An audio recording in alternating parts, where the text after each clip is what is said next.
Struggling subsistence farmers in other parts of the province. Cattle owners in the Kalahari are helplessly watching their animals die. The farmers say they cannot afford to buy fodder because the roads are in bad conditions and that no trucks can travel on them.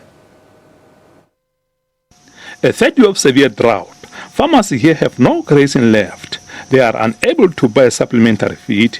No one is willing to travel on the bad roads to deliver fodder. We are struggling with transport to get fodder to our farm. Our roads are very bad. The trucks get stuck and we don't get trucks who are willing to take our cattle to be sold either. Jacko Hall's housing of Watersend Farm has already lost over 20 cows. They left small calves behind. That Hall's housing is now hand-rearing. The cows die in the field. We take calves after their mothers had died. They are thin and hungry. We bring them home and buy them milk. We have to make sure that the calves survive. Some farmers were cutting grass along the road to feed their animals. So we are trying to make them some feed so that they can be able to live until such time the rain will come. Agri Molopo Farmers Association says their only hope is a hands out. If it doesn't rain in the next 3 months, then we are already in the beginning of our winter. It's starting to get colder. Then the grass is not going to grow. Then we're going to have huge problems. You're going to have to sell off all your animals and lock the gate of your farm. If assistance is not provided soon, farmers will have no alternative but sell their farms. Mutupise Kaku, SABC News, Molopo. Well, for more on that story, we are very pleased to be joined by the Deputy Minister of Agriculture and Fisheries, General Bheki Cele. Deputy, a very good afternoon to you. Thank you so much for joining us here on News Today. Thank you very much. Good afternoon to you.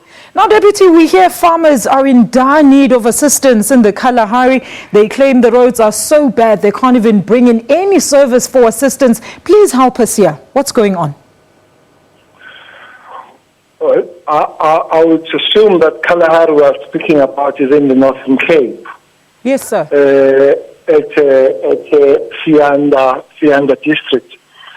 The roads at this juncture would be more of the provincial government, depending what kind of the road. But roads usually they fall under provincial government and the district government. It would be folly for me to explain the problem of the road without touching those departments per se. Mm-hmm. But having worked with the government, the roads usually don't fall under agriculture to be fixed by agriculture, but by provincial transport department. Have these concerns been brought to you as the department, Deputy, to say that we understand that, I know there's a huge project that the department is actually embarked on since early last month to specifically address the very issues, small-scale farmers being at the top of that list. Please tell us more about that. Yeah, Northern Cape per se.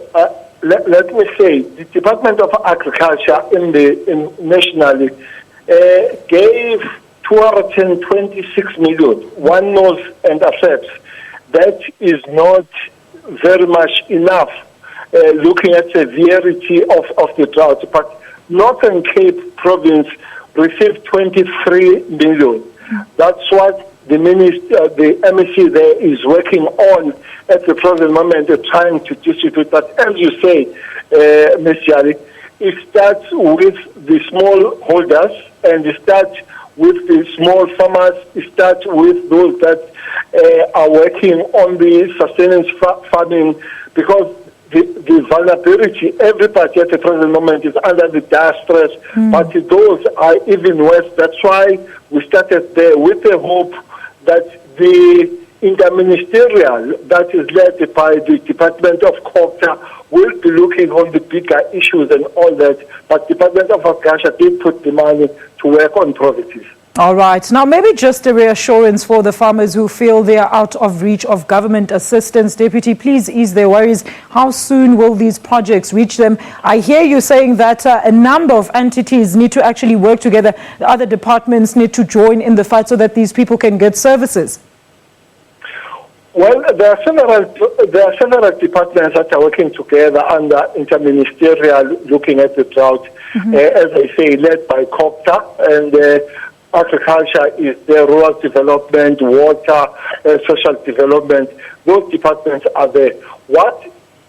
Surely, farmers in different provinces, they do speak to the Department of Agriculture per se, because those are the departments they work with very closely. Not necessarily saying that once they speak to them, they'll get an assistance. But I'm sure if they speak to the MECs in the provinces, they can see what can happen working together, putting heads and hands together to try to find the solution. But really the prayer, and for all of us looking forward, is that the rain must come. Otherwise, it's heavy for everybody. It's heavy for government. It's heavy for farmers. It's really not easy. We have visited some of these places. It's a sorry state to look at. It's something very painful to look at the stock dying like grass and everything. But whatever little that we'll do as a government, will continue trying to do it. Deputy, I'd like to take this moment to wish you a prosperous 2016. Thank you for joining us. Yourself, your family, and your listenership, and all South Africans especially, just pray to God that please give us some rain, God. Thank you so much. That was the Deputy Minister of Agriculture and Fisheries talking to us on the line about the current state of drought in the Kalahari.